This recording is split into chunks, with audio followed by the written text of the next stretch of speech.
My blood turned to ice when I saw the man who destroyed my life 7 years ago standing at my daughter's engagement party, charming everyone with that same devastating smile that had fooled me when I was a grieving widow. I dropped my champagne glass and it shattered across the marble floor with a sound like my breaking heart. Every guest turned to stare, but I couldn't move, couldn't breathe, couldn't do anything but stare at the ghost from my recent past. If you're watching this, subscribe. And let me know where you're watching from. I'm Margaret Hartwell, but everyone calls me Maggie. And at 65 I thought I'd learn to spot predators who prey on vulnerable women. I was wrong. Standing there in my daughter Sarah's pristine living room, surrounded by the elite of Chicago society, I realized the nightmare I'd escaped 7 years ago had just walked back into my life, wearing an expensive suit and calling himself Michael Sterling. Sarah rushed over, her wedding dress fitting appointment forgotten in her concern. "Mom, are you okay? You look like you've seen a ghost." Ghost was exactly right. Michael Reynolds, the man who'd nearly destroyed me in 2018, was now my daughter's fiancé. The same piercing blue eyes, the same charming smile, the same calculated way of working a room. At 50, he still had that dangerous appeal that made women forget to be careful. "I'm fine, sweetheart." I lied. My voice barely steady, just clumsy. I wasn't fine. My mind was racing back to Chicago 2018 when I was 58 and barely 6 months into widowhood. Robert had died suddenly of a heart attack, leaving me lost and drowning in grief. I met Mike Reynolds at a coffee shop near the Grief Counseling Center. He was 42, charming, attentive, with just enough vulnerability to make me feel needed again.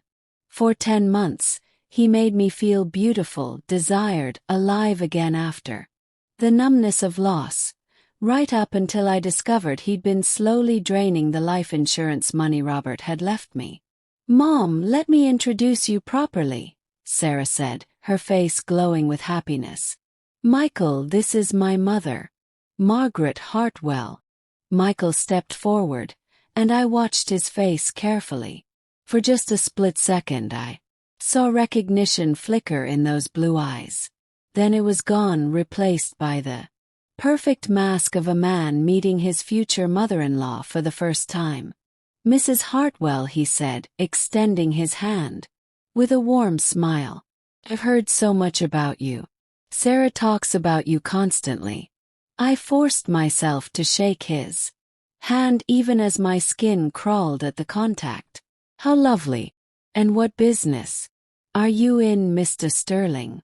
"Investment consulting," he replied smoothly. "Help people make smart decisions with their money." The irony was so thick, I nearly choked on it.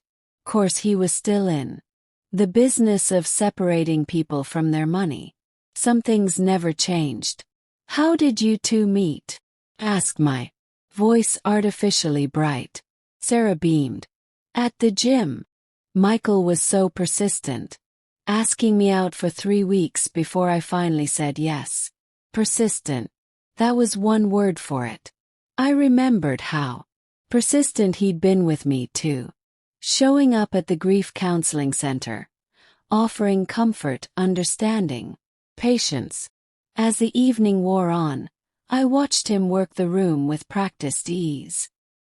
He remembered everyone's names, asked about their children, their businesses, their interests. It was masterful, really. If I didn't know what he was capable of, I might have been impressed. But I did know, and watching him charm my daughter's friends and colleagues made me sick to my stomach. When the party finally ended and Sarah walked me to my car, she was practically vibrating with happiness. "Isn't he wonderful, Mom? I can't believe how lucky I am." "When's the wedding?" managed to ask. "October 15th. I know it's short notice, but we don't want to wait." When you know, right? October 15th. Less than a month away. My heart sank as I realized how little time. I had to figure out what Michael was really after. But I had a terrible feeling. Already knew. Sarah's trust fund from her father matured when she turned 35 in 18 months. $2.5 million that would make my lost $75,000 look like pocket change. 3 sleepless nights later, I sat in my kitchen at 2 a.m. with my laptop open, diving deep into the internet rabbit hole of Michael Sterling's life. What I found chilled me to the bone because officially Michael Sterling didn't exist until January 2020. Before that date there were no social media profiles, no business records, no digital footprint whatsoever. For a successful investment consultant, that was impossible in today's world. Either he'd scrubbed his entire online presence, or Michael Sterling was a carefully constructed identity. I'd hired a private investigator on Friday. Patricia Newman came highly recommended and specialized in background checks for worried families. When she called Saturday morning, her voice was grim. "Mrs. Hartwell, I need to meet with you today. This can't wait." We met at a quiet diner on the outskirts of town. Patricia, a no-nonsense woman in her 50s, spread photos and documents across our corner booth. "Michael Sterling is clean as a whistle," she said. "Who clean?" "Well, criminal record, excellent credit, successful business. But here's the problem. Every piece of documentation starts in 2020. It's like he was born 5 years ago." She showed me business licenses, tax records, even apartment rental agreements. All began in January 2020. I did some digging into similar cases, Patricia continued. This pattern suggests identity theft or witness protection, but witness protection was ruled out through my law enforcement contacts. "What about before 2020? I asked, though I was pretty sure I knew. Answer. That's where it gets interesting. I found traces of a Michael Reynolds from Chicago who disappeared in 2018 after being investigated for romance fraud. The case went cold when he vanished. My coffee cup rattled against the saucer as my hands shook. What kind of fraud? Targeting widows and divorcees mostly.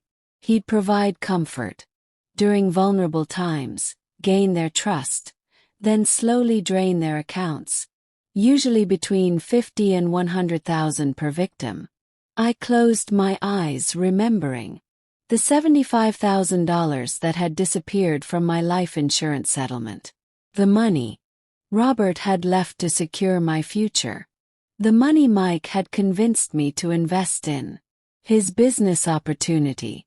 "There's something else," Patricia said, her voice softer now. "I've been tracking similar cases across the country. Phoenix in 2020, Nashville in 2022, Denver in 2023. Always the same pattern. Professional women between 28 and 35. Quick engagements, sudden disappearances right before the wedding. With their money," I whispered, with whatever he could get his hands on. "The Nashville woman lost her entire inheritance. The Denver victim had her business accounts cleaned out the day before their wedding." Stared at Sarah's engagement photo, which I'd brought to show Patricia, my beautiful, trusting daughter who'd inherited her father's generous heart and would inherit substantial money on her next birthday. "What do I do?" Asked. "If I tell Sarah, she'll think I'm a bitter mother who can't accept her happiness." Patricia nodded grimly. "That's exactly what he's counting on. These men are experts at isolating their victims from family members who might see through their act." I thought about the past few months, how Sarah had gradually pulled away from me. Cancelled dinners, rushed phone calls, always with some excuse about being busy with Michael's social obligations. He's already started turning her against me. I realized it's textbook behavior. But here's the thing, Mrs. Hartwell. You're the first person I've met who actually knew him before. You're the key to stopping him. As I drove home, my mind was spinning with possibilities. I had to find a way to expose Michael without looking like the jealous ex. I had to protect Sarah without losing her completely. The problem was I was dealing with a master manipulator who'd had 7 years to perfect his next move. And he had something I didn't. Sarah's complete trust and love. But I had something he didn't know I possessed. The memory of exactly how he'd betrayed me before. This time I wasn't a grieving widow with clouded judgment. This time I was ready for war. Sunday dinner at Sarah's had always been our tradition. But sitting across from Michael Sterling at her dining room table felt like being trapped in a nightmare. He'd insisted on cooking some elaborate Italian dish that probably cost more than I spent on groceries in a month. This is delicious. Honey, Sarah gushed, reaching over to squeeze his hand. Mom, you have to get the recipe. Oh, I doubt I could recreate Michael's magic, I replied with my sweetest smile. I'm sure it requires very expensive ingredients. Michael's laugh was perfectly pitched. Actually, it's quite simple. The secret is taking time to build trust with your ingredients. Let them blend naturally. The double meaning wasn't lost on me. I'd bet he was excellent at building trust with vulnerable ingredients. So, Michael, I said, cutting into my chicken. Sarah mentioned you're from the East Coast originally. Where exactly? Boston, he replied without hesitation. Moved around a lot for work, though. Los Angeles, Phoenix, Nashville. My fork stopped halfway to my mouth. He just confirmed Patricia's research without realizing it. Same cities, same timeline. How interesting. What brought you to Chicago? His eyes met mine across table. Sometimes life brings you exactly where you need to be, when you need to be there. Sarah looked between us, sensing something in the air but not understanding what. Michael says Chicago feels like home now. You, sweetheart. Especially since I met you, he said, bringing her hand to his lips. And now, meeting your wonderful mother. I wanted to throw my wine glass at his lying face. Instead, I smiled and asked, what about family? Will any of your relatives be coming to the wedding? Unfortunately, no. I'm pretty much on my own in the world. Parents died when I was young. No siblings. His voice carried just the right note of practiced sadness. It was a different story then. He told me 7 years ago when his parents were supposedly alive but estranged. Some lies evolved with practice.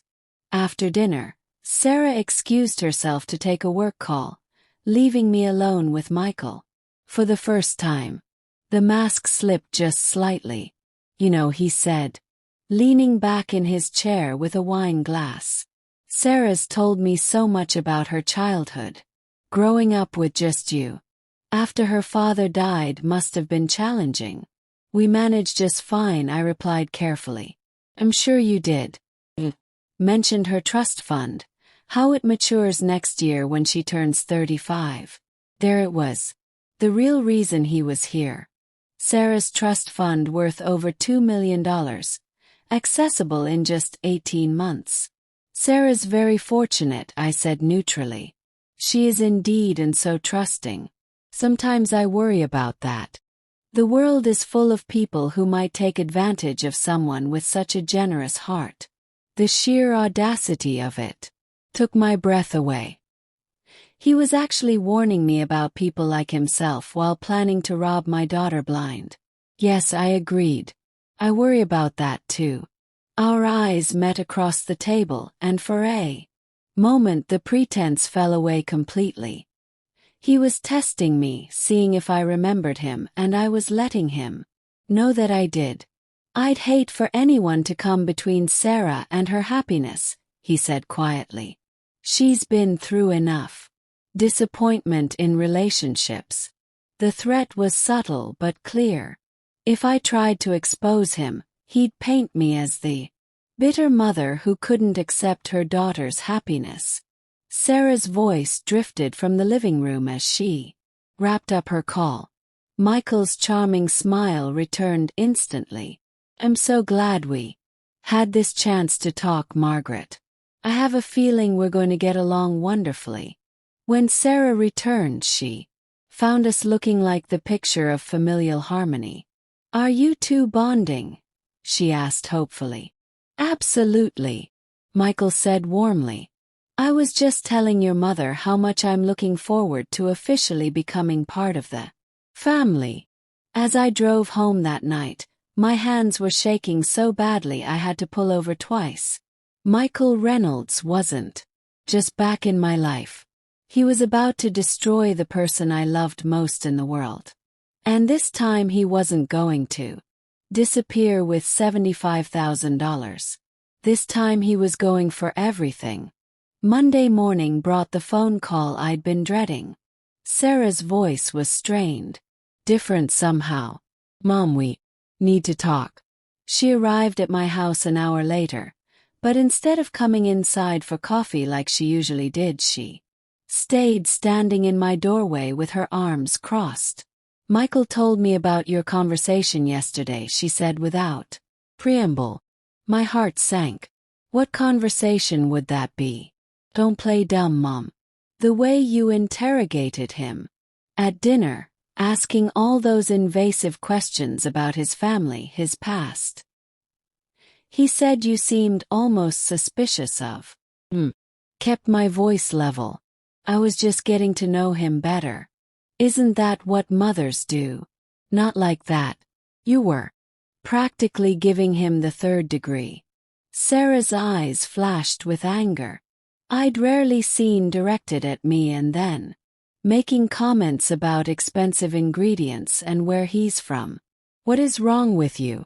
This was exactly what Michael had been setting up, driving a wedge between us so that anything I said would sound like jealousy or interference. Sarah, honey, I'm just concerned because everything is moving so fast. Here we go. She interrupted. Knew you'd say that. You can't stand that I'm happy, can you? That's not true. And you know it, do I? 'Cause ever since I started dating Michael, you've been acting strange. First questioning his job, then his background, now his intentions. I stared at my daughter, this beautiful, successful attorney I'd raised on my own after Robert died, and realized Michael had been working on her for months, planting seeds of doubt about my motives, making her question my love for her. Sarah, I love you more than anything in this world. Every decision I've ever made has been about protecting you and supporting you. Then why can't you just be happy for me? Her voice broke a little. I finally found someone who loves me completely, who wants to build a life with me, and instead of celebrating, you're trying to sabotage it. I'm not trying to sabotage anything. I just think you should slow down. That's exactly what Michael said you'd say. She shook her head. He warned me you might have trouble letting go. That some mothers struggle when their daughters find real love. The manipulation was brilliant, really. Michael had positioned himself as the understanding boyfriend who could predict my jealous mother behavior, making Sarah feel protective of him and suspicious of me. What else did Michael say? I asked quietly. Sarah hesitated, then seemed to make a decision. He said, maybe we should take some space from family drama until after the wedding. Let things calm down. Space. I think it would be better if you didn't come to the wedding, Mom. The words hit me like physical blow. My own daughter. uninviting me to her wedding because a con man had convinced her I was the problem. Sarah, please, let's talk about this rationally. There's nothing to talk about. I've made up my mind. She turned to leave, then looked back with tears in her eyes. I hoped you'd be different, Mom. I hoped you'd want me to be happy. After she left, I sat in my kitchen and cried harder than I had since Robert died. Michael had played this perfectly. He'd isolated Sarah from the one person who could expose him, and he'd done it by making her believe she was protecting their love from my interference. But as the tears dried, something else took their place. Anger. Pure white-hot rage. At the man who'd stolen from me once and was now stealing my daughter. Picked my phone and called Patricia Newman. He made his first mistake. I told her he's trying to keep me away from the wedding.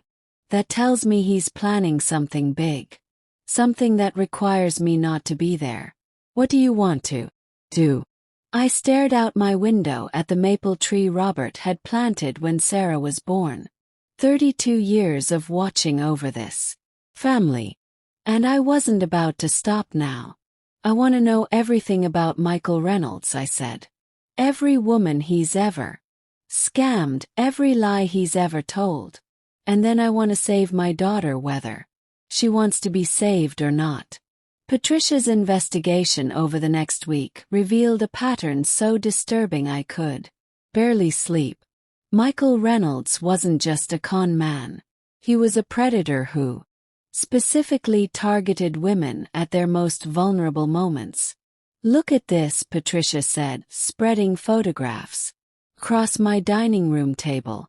Denver, 2023.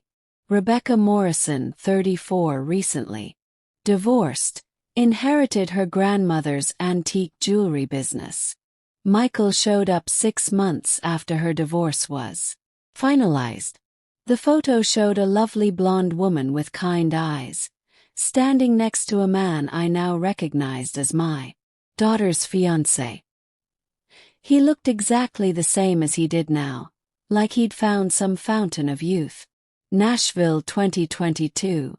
Jennifer Walsh, 38, lost her husband in a motorcycle accident, collected a substantial life insurance payout. Another photo, another beautiful woman. Same predatory smile on Michael's face. Phoenix, 2020. Catherine Chen, 36, tech executive who just sold her startup. The pattern was unmistakable. Successful women between 30 and 40, recent life changes, substantial assets, just like Sarah, who'd recently made partner at her law firm, and whose trust fund was approaching maturity. What happened to them? I asked, though I dreaded the answer. Rebecca lost $180,000. Her business collapsed within 6 months of him disappearing. She's working as a waitress now. Jennifer lost her house. Had to move back in with her parents. Catherine.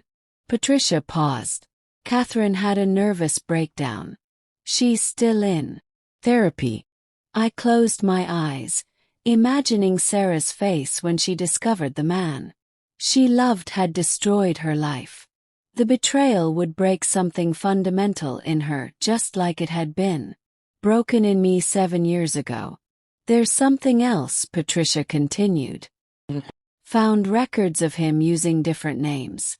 Before Michael Sterling, he was Marcus Sterling, then Mitchell Stone, then Matthew Reynolds. Different initials each time, I observed. Exactly. Makes him harder to track. But here's the interesting part. In every case, he disappeared exactly 1 week before the wedding. 1 week, like clockwork. Gets them to consolidate their accounts for wedding expenses, transfers everything to a joint account for their new life together, then vanishes the night before the final transfer. I stared at the calendar on my phone. October 15th was 12 days away. We don't have much time, I said. Actually, we do. He sticks to Pattern: he won't make his move until October 8th. That gives us 5 more days to gather evidence. But evidence of what? Even if we proved Michael Sterling was really Michael Reynolds, Sarah was so thoroughly convinced I was the villain that she'd probably think I'd fabricated everything out of spite. I need to approach this differently, I realized. I need to make him expose himself. Patricia looked concerned. Mrs. Hart. Well, this man is dangerous. Not physically maybe, but psychologically. He's had 7 years to plan this revenge. So have I said grimly. He thinks he's dealing with the grieving widow he manipulated in 2018. He has no idea what losing that $75,000 taught me about predators. That afternoon, I drove to Sarah's office building and waited in the parking garage. I knew she usually worked late on Tuesdays, and I was betting Michael didn't know her schedule as well as he pretended to. At 7:00 p.m., Sarah emerged from the elevator, looking tired but happy. She was on her phone, probably with Michael, laughing at something he was saying. When she saw me standing by her car, her expression hardened. "Mom, what are you doing here?" I wanted to apologize, I said simply. You were right. I was being overprotective and unfair to Michael.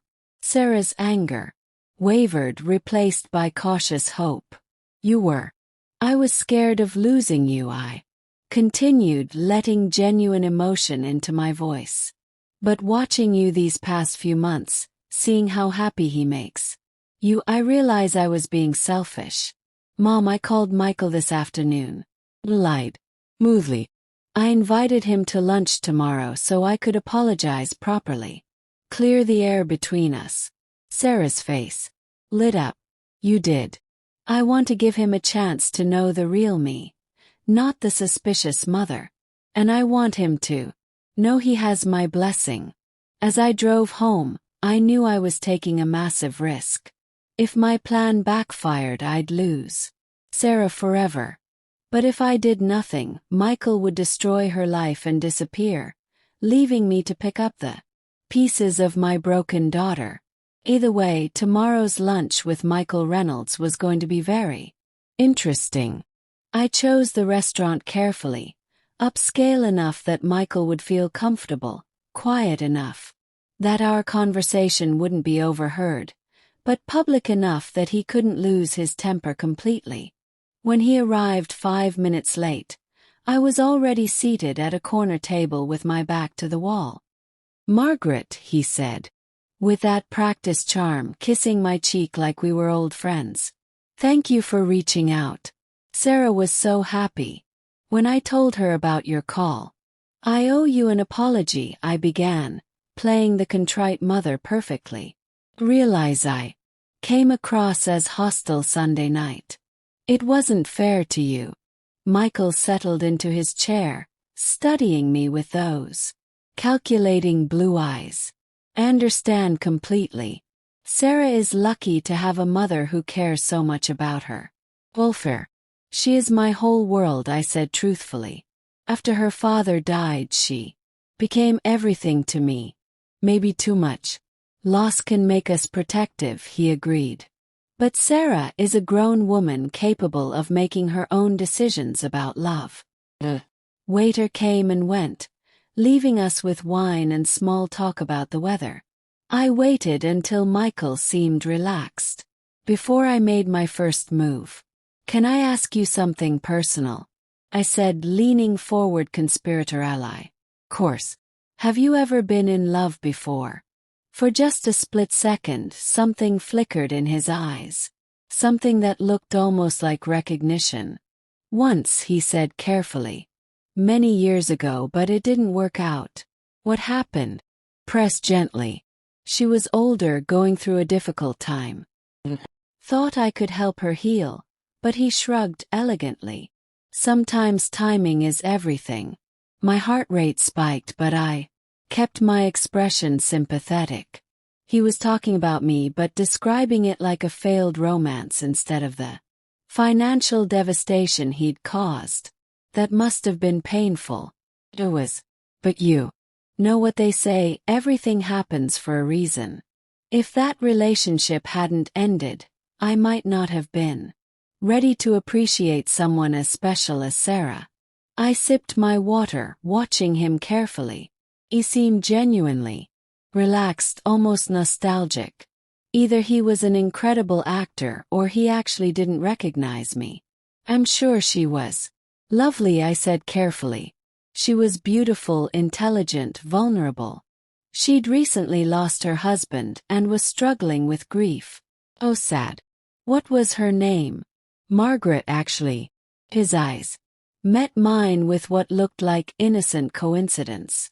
Margaret Thompson, though she went by Maggie. Funny how life works, isn't it? Here I am, about to marry the daughter of another Margaret. The blood drained from my face so quickly I thought I might faint. He knew.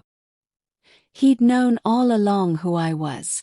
But his expression remained perfectly pleasant, almost fond. Small world, isn't it? I stared at him, my mind racing. When had he figured it out? The engagement party earlier. You remember her? I whispered. Course I do. I've thought about her often over the years. Wondered what happened to her. Whether she ever found happiness again. He leaned forward slightly. I hope she did. She deserved better than what I gave her. The restaurant seemed to tilt around me. This wasn't the confrontation I'd expected. Where was the threat, the menace, the calculating predator? Breathe. Michael's smile was sad, almost wistful. Because I was young and stupid and thought money mattered more than people. I've regretted it every day since. He signaled the waiter for the check, then looked back at me with what seemed like genuine emotion. If you ever see her again, Margaret, tell her I'm sorry. Tell her I became the man she deserved. Too late to matter. He stood to leave. He placed his hand gently on my shoulder. Thank you for lunch and for giving me a chance. Sarah is lucky to have a mother who loves her so much. As I watched him walk away, I sat in stunned confusion. Either Michael Reynolds was the greatest actor who'd ever lived, or something had fundamentally changed about him in the past 7 years. But as I replayed the conversation in my mind, one thing became crystal clear. He absolutely knew who I was. And for reasons I couldn't understand, he was playing a completely different game than I'd expected.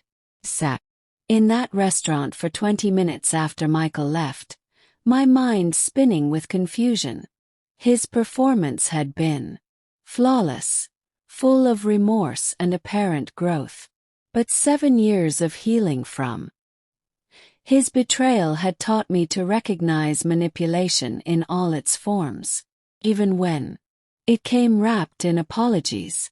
My phone buzzed with a text from Sarah. Michael said lunch went beautifully. He's so grateful you're giving him a chance. I'm so happy we can all be family. Love you. The manipulation was evolving. Instead of threats, he was using apparent vulnerability and remorse to lower my guard, make me question my own instincts. I drove straight to Patricia's office. She took one look at my face and knew something had shifted. He's playing a completely different game, I said, and told her everything about lunch. Patricia frowned. The reformed bad boy angle. Sophisticated. But he definitely knew who I was. Absolutely. The Margaret Thompson reference, the details about your grief. That wasn't coincidence. He's been planning this approach since he identified you. Paced her office. So what's his real endgame? If he's genuinely changed, why target Sarah specifically? Because he hasn't changed. Maggie, men like this don't develop consciences, they develop better strategies. Patricia pulled out a new file. I've been digging deeper into his recent years. Want to know what's interesting? Every one of his victims in the past 5 years has been the daughter or close relative of a previous victim. The blood drained from my face. What? Phoenix 2020. Catherine Chen's victim wasn't random. Her aunt Linda Chen was scammed by Michael in Portland 2019. Nashville, Jennifer Walsh. Her sister, Emma Walsh, was his victim in Atlanta 2021. He's been systematically targeting families. It's not about money anymore, Maggie. It's about power, about proving he can destroy entire family lines. Sank into a chair, the full scope of his revenge becoming clear. And Sarah is just the latest branch on my family tree. There's more. I found records of him researching your life extensively. He knows about Sarah's law practice, her trust fund, her friends, her habits. This isn't opportunistic. Surgical. Patricia spread out more documents. He's been in Chicago for 8 months, but he waited 6 months to accidentally meet Sarah at the gym. That's planning, not coincidence. I called Jennifer Morrison immediately. I need you to do something dangerous, I told Sarah's best friend. After what you told me about the seduction attempt I'm in. Not that kind of dangerous. I need you to research something for me. Quietly. What? You need to know if Michael has contacted any of Sarah's other friends. Anyone from law school, college, her social circle? Think he's been mapping her entire life. Jennifer was quiet for a moment. Actually, that's weird you mention it. Last month, Sarah mentioned that 2 of her college friends had been contacted by some investment guy asking about her. She thought it was strange but didn't think much of it. My heart sank. Did she tell Michael about it? Probably. Tells him everything. After hanging up, I stared at Patricia's evidence board. Photos of victims, timelines, financial records. Michael Reynolds had turned revenge into a science. What do? We fight science with science. I've been in touch with an FBI agent, David Chen, Catherine's brother, who's been building a federal case against Michael for years. FBI involvement, cross-state fraud, identity theft, financial crimes exceeding federal thresholds. We have enough to arrest him, but Sarah would never forgive. She'd think you destroyed her happiness out of spite. I stared out Patricia's window at the Chicago skyline. Then we need to make him expose himself in a way she can't deny. How? Turned back to her, my mind made up. We give him exactly what he wants. My plan was deceptively simple. Make Michael think he'd won completely, then document his real intentions when his guard was down. It required me to become bait, and it was incredibly dangerous. But I'd learned something important from our lunch. Michael's ego was his weakness. He couldn't resist proving how clever he was. Jennifer agreed to help despite the risks. We'd arrange a scenario where Michael thought I was completely defeated and no longer a threat to his plans. This is insane, Maggie, Jennifer said as we sat in her apartment planning. What if he actually goes through with marrying Sarah? He won't. Men like Michael don't commit long-term unless there's a bigger payoff. Once he has access to her trust fund, he'll disappear. And if you're wrong, I didn't answer because I couldn't bear to consider that possibility. The setup was elegant. Jennifer would tell Sarah that I'd had a minor accident. Nothing serious, but enough to require a few days of bed rest. This would explain my absence while making me seem harmless and defeated. Meanwhile, Patricia would approach Michael directly, posing as a private investigator hired by a suspicious family member. She'd warn him that someone was investigating his background, but she'd been convinced he was legitimate and was calling off the investigation. The key was making him feel completely secure, untouchable. Wednesday evening, Jennifer called Sarah with news of my accident. I waited in Jennifer's guest room, feeling like a fraud for making my daughter worry, but knowing it was necessary. 20 minutes later, Sarah called. "Mom, I just heard about your fall. Are you okay? I'm coming over right now." "No, sweetheart," I said weakly. "I'm fine, just embarrassed. It was so silly tripping over my own feet. But you could have a concussion. Or the doctor says I just need rest. Maybe this is a sign that I should stop interfering in your happiness and focus on taking care of myself." The words tasted like poison, but they had their intended effect. Sarah's voice toughened. "I never wanted you to get hurt. I just wanted you to trust my choices. I do trust your choices. Michael is wonderful and I was wrong to be suspicious." After we hung up, I felt sick. But within an hour, my phone rang. Michael's number. "Margaret, I heard about your accident. Are you all right?"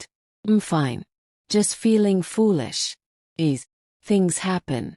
Listen, I was thinking maybe I could bring you some soup tomorrow.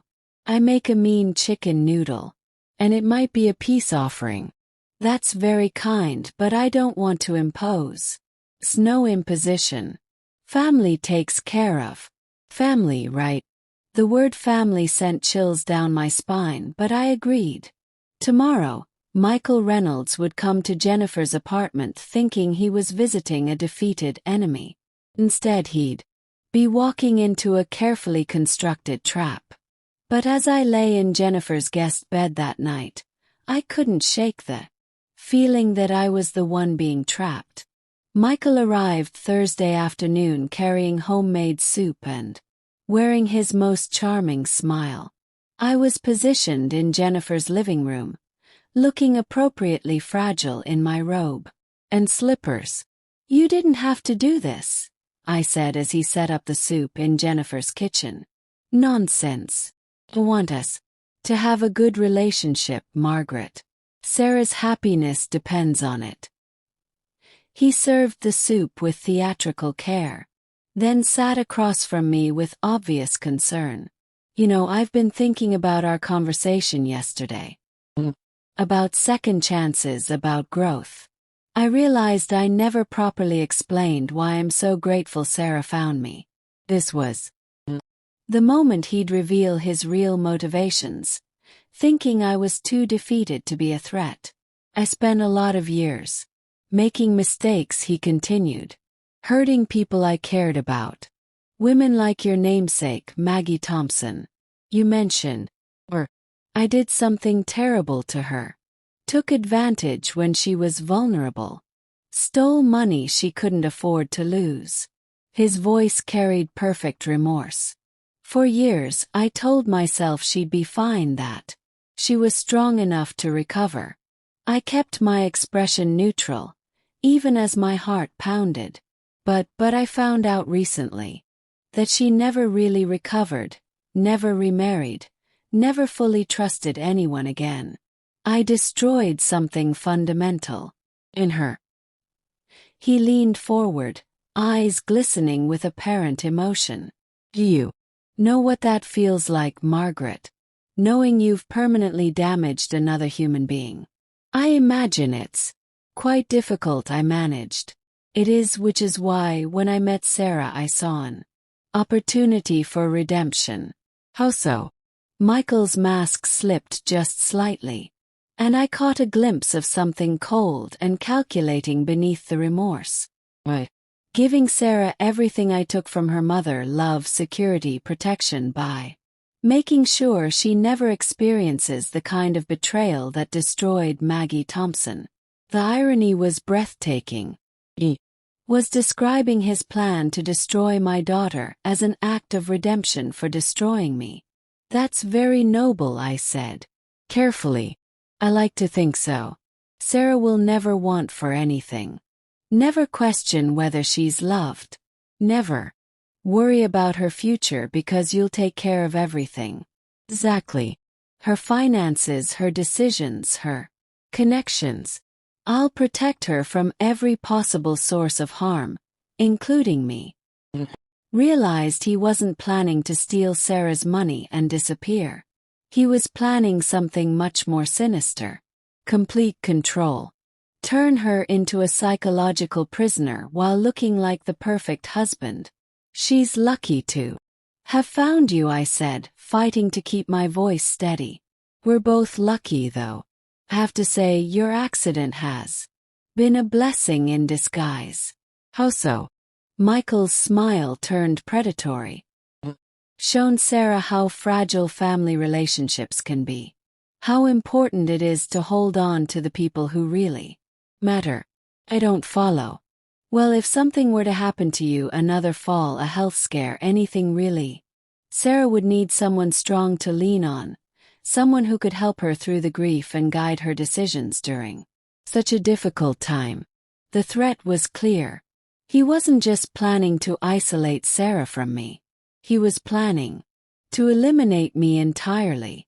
Make it look like natural causes. Maybe another accident, leaving Sarah completely dependent on him. I'd thought I was setting a trap for Michael, but I'd walked directly into his. That evening, after Michael left with promises to check on me tomorrow, I sat in Jennifer's living room with Patricia and FBI agent David Chen, reviewing the recordings we'd captured. It's not enough, David said grimly. Talking about taking care of someone isn't the same as confessing to planning their murder.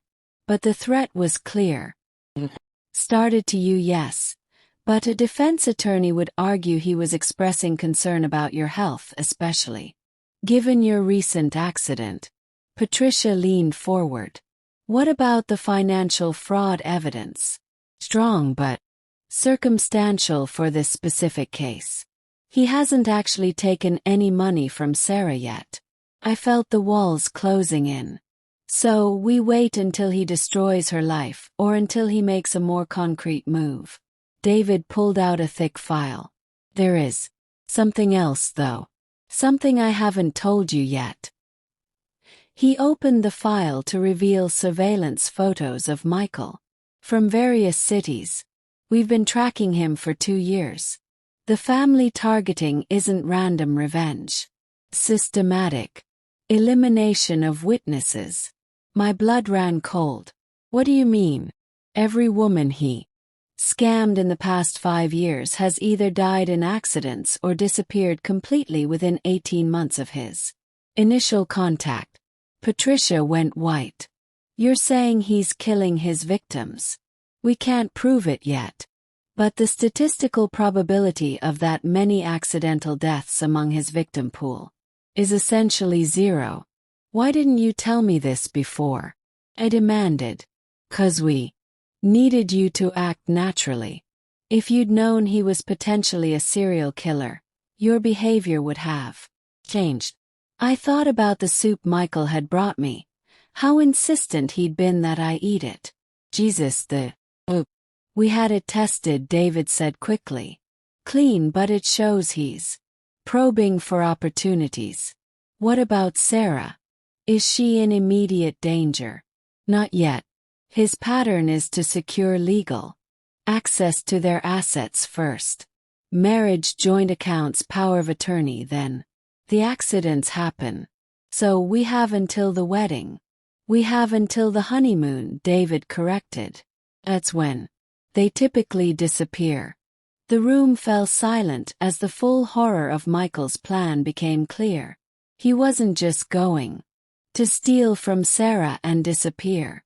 He was going to marry her, take control of her assets, then kill her and start the cycle over again with someone else's daughter. What do we do? I whispered. David closed the file. We accelerate the timeline. Force him to make a mistake before the wedding. How? By making him think you're about to expose everything. I stared at him. You want me to confront him directly? With backup wired for sound in a controlled environment. Make him think you figured out his real plan and are about to tell Sarah everything. That's incredibly dangerous. Yes, it is. But it's the only way to get him to confess to something actionable.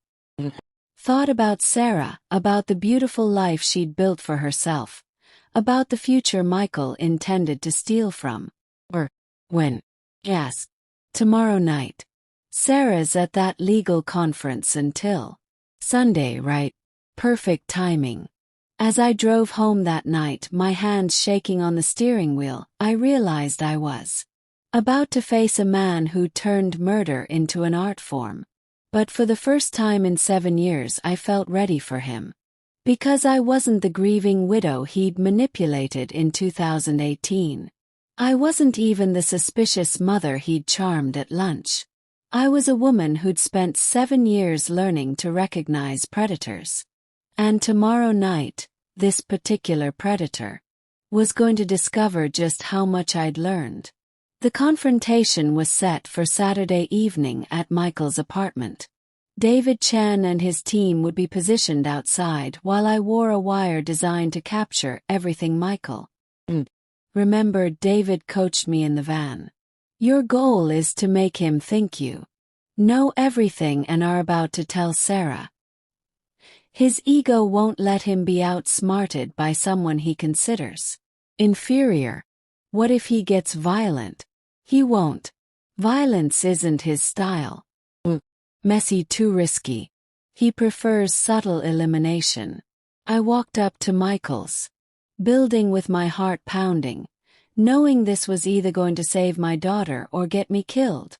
Michael answered the door in casual clothes, looking relaxed and confident. Margaret, what a surprise. How are you feeling? Much better, thank you. Can we talk? Course. Come in. His apartment was impeccable, sterile, with no personal touches, like a hotel room for someone just passing through. Can I get you something to drink? He offered. No, thank you.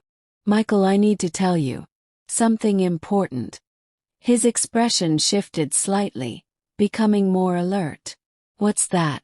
I know who you really are. For just a moment, his mask slipped completely. The charming facade disappeared, replaced by something cold and calculating. Then it snapped back into place. I'm not sure what you mean. 7 years ago you were Michael Reynolds. You stole $75,000 from me and disappeared. Margaret, I think you might be confused. Catherine Chen, Jennifer Walsh, Rebecca Morrison. Should I continue? His stillness was complete. Now, like a predator deciding whether to flee or attack. Those are just names to me. They were names to the FBI too, until they started connecting the dots. Did you know Catherine's brother is a federal agent? He's been building a case against you for years. Michael moved to his kitchen, casually opening a drawer. I couldn't see what he was reaching for, but I kept talking. Here's what I find fascinating, I continued. You told me yesterday about wanting to redeem yourself by protecting Sarah from the kind of betrayal you inflicted on me. Very poetic. I meant every word. Sure you did. But we both know protection isn't what you have in mind. What do you think I have in mind? Margaret. This was it. The moment that would either expose him or end my life. I think you're going to marry my daughter, gain control of her assets, then arrange a tragic accident during your honeymoon, just like you've done with every other woman who trusted you. Michael's hand stopped moving in the drawer. When he turned back to face me, the mask was gone completely. Prove it, he said quietly. I don't have to prove anything. I just have to tell Sarah the truth about who you really are. You think she'll believe you? Her bitter, paranoid mother who's been trying to sabotage her happiness from day one. She'll believe the FBI. They have evidence connecting you to 6 murders across 4 states. No, Michael said, his voice taking on a dangerous edge. They have suspicious deaths and convenient coincidences. No evidence. Then you have nothing to worry about, do you? He studied me for a long moment, then smiled that devastating smile that had fooled so many women. You know what the beautiful thing is, Margaret? Even if you tell Sarah everything, even if she believes you, it won't matter. Why not? Because she's already signed the paperwork transferring her trust fund to a joint account. As her fiancé, I have legal access to everything. My blood ran cold. What paperwork? The premarital financial planning documents.